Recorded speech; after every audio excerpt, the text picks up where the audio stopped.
So I got to thinking. Sometimes I do my best thinking when I'm walking. And sometimes I do my best thinking when I'm walking and it's my day off. And what does it mean to have a day off? Well, it just means to have a day off from perhaps doing my clinical work. Although for me, because I love what I do, I end up doing other things like making this video, or for example, working on some of my online coaching training programs that I do. But what does it mean for you? What's your definition of success as a therapist, or as a healer, or as maybe a health coach, or a nutritional therapist, or a reflexologist, whatever it is? What's your definition of success? Well, I was talking to a colleague of mine about it, and he was saying, like, well, how long have you been a therapist?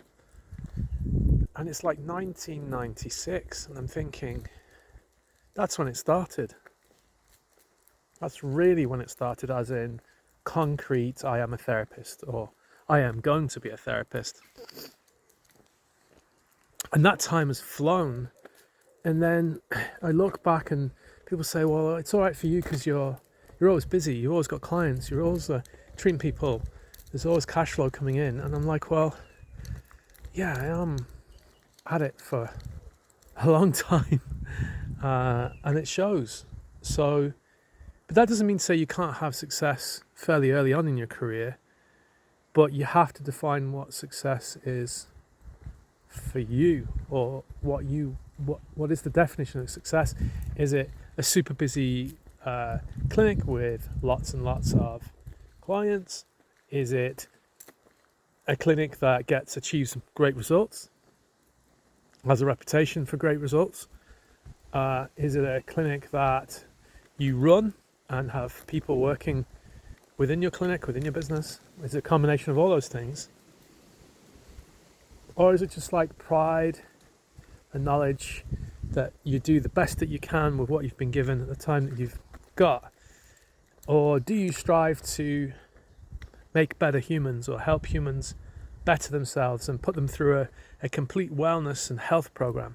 Perhaps that's your model. But so it got me thinking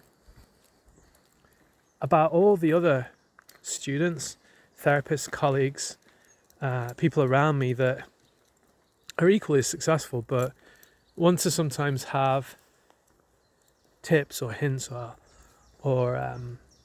want to now to get more. Maybe sometimes success is having more freedom. How do you get there? And and the truth is, it's a combination of factors, particular to you as a person, and particular to how. Oh, I'll pause the video for a moment. So, apologies. Didn't want any. Oh, dogs barking to interrupt the video. But it's particular to how you want to work. Like, I work clinically 3 days a week. I used to work clinically 6 days a week. Both of which derive me different types of success. So when I was working 6 days a week, it was bringing in revenue and getting me through lots of clients, getting my name out there, getting more results, being able to practice what I do, because really when you have a license to practice, you are literally practicing. And I suppose with the unusual times that recently have passed through, you do reevaluate a little bit about what you want. And so I decided I wanted to help more people. Maybe people who at the beginning of their career, or maybe people who have found the last 5 years or 10 years very up and down in terms of retaining clients, or maybe struggling with the idea of selling. What does that mean to sell? How do you sell? I don't like the word selling. Or maybe there's a mindset thing there, there's blockages. I'm not really sure what I'm supposed to be doing. And I've become maybe you've become, maybe I'm not saying you, but Maybe you've just become what I call an eternal student, where by jumping on as many courses as you can from one to the other, you think you're going to find the magic key that unlocks the door to success. And the truth is, I think that it's okay to keep studying. I think that's really, really important to reinvest. But there comes a time where you've got to do. You've literally got to stop, take stock, and start doing, and start really embracing your work and living it, living the dream, living that life. And so it's about driving forward in a direction and going in that direction. Having a roadmap helps, for sure. And sometimes you reach a dead end, but you can put the car into reverse and you can do a 360 and pivot and go around and find another path. That's okay too, because you're never not going to learn something from that. I've had coaching businesses in the past, in the noughties. I've done collaborations with famous people. I've been interviewed on various platforms when I was younger, and I've even written a book.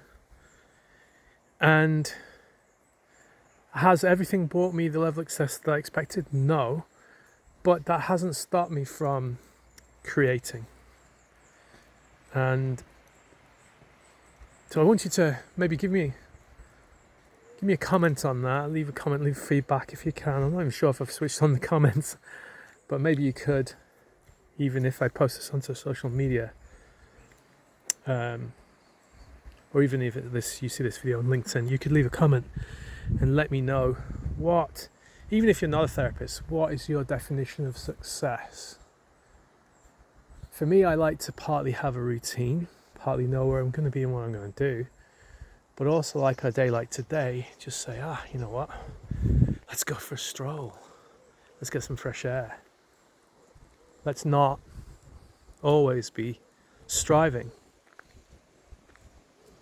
And there are some personal tools that I use, which I might reveal in the next video, which have really helped me to understand my decision-making process and the path that I'm more aligned with. In other words, the process that I need to look at and examine. Does that suit me? So if you're interested in any of these little snippets, let me know. Thanks for watching the video. Have a fantastic day, whatever day it is for you, whether it's a work day or rest day. And I'll see you on the next video. Thank you.